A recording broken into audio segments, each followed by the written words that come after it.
Hola a todos. En este vídeo vamos a ver el tema 9.2, el bienio reformista, reformas estructurales y realizaciones sociales, culturales y territoriales, reacciones desde los diversos posicionamientos. El bienio reformista va de 1931 a 1933.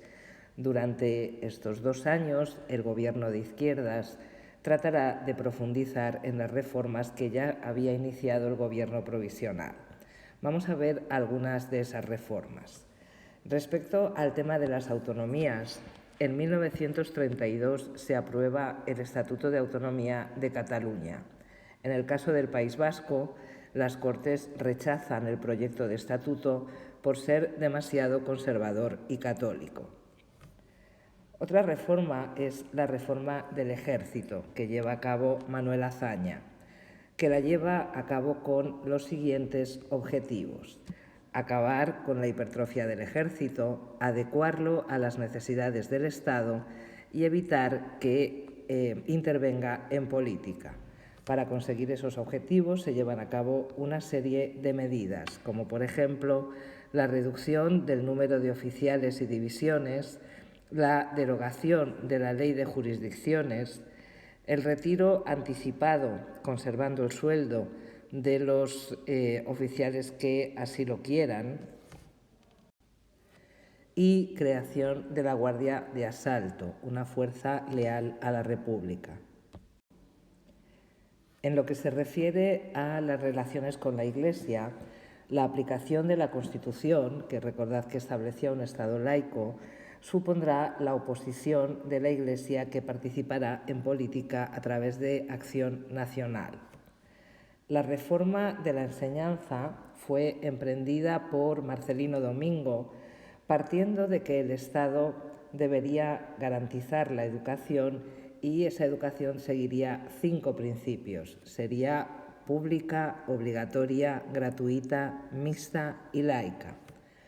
Se establecían una serie de medidas, como por ejemplo el aumento del número de escuelas, de plazas y de sueldos de los maestros, la creación de La Barraca, una compañía teatral dirigida por García Lorca que pretendía acercar la cultura teatral al campo.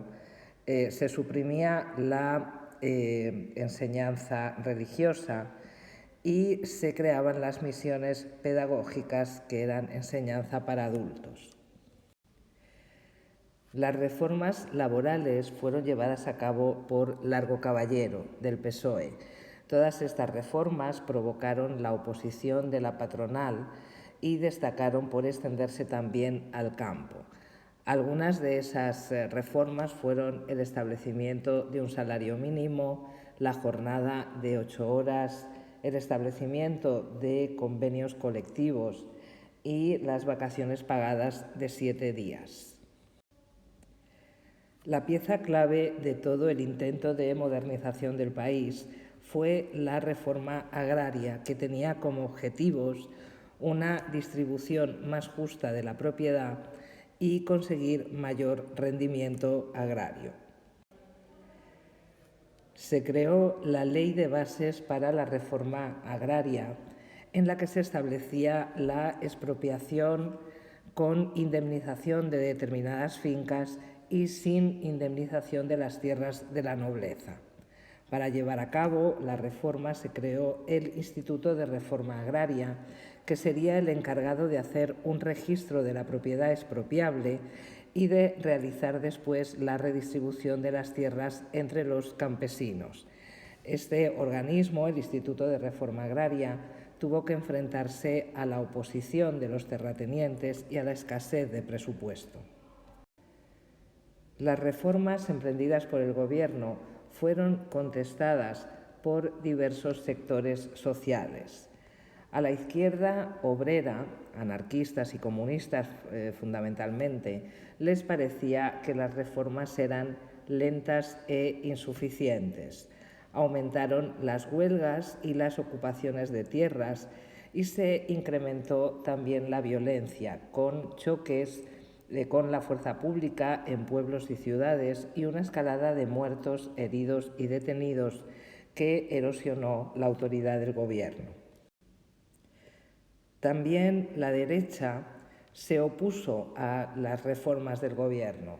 Primero hablaremos de la oposición de los terratenientes que se negaron a contratar a jornaleros vinculados a sindicatos o que hubiesen denunciado a sus empleadores.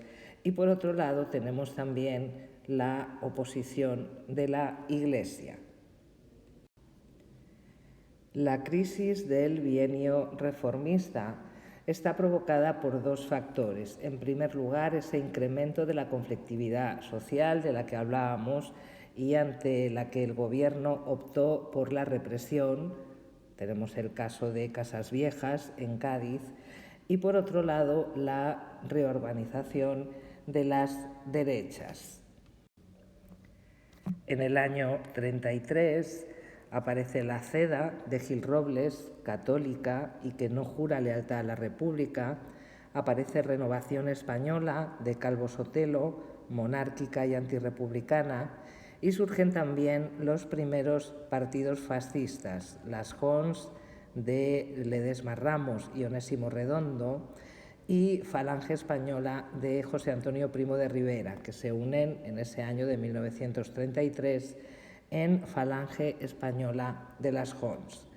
Por su parte, el carlismo se reorganiza en torno a Comunión Tradicionalista.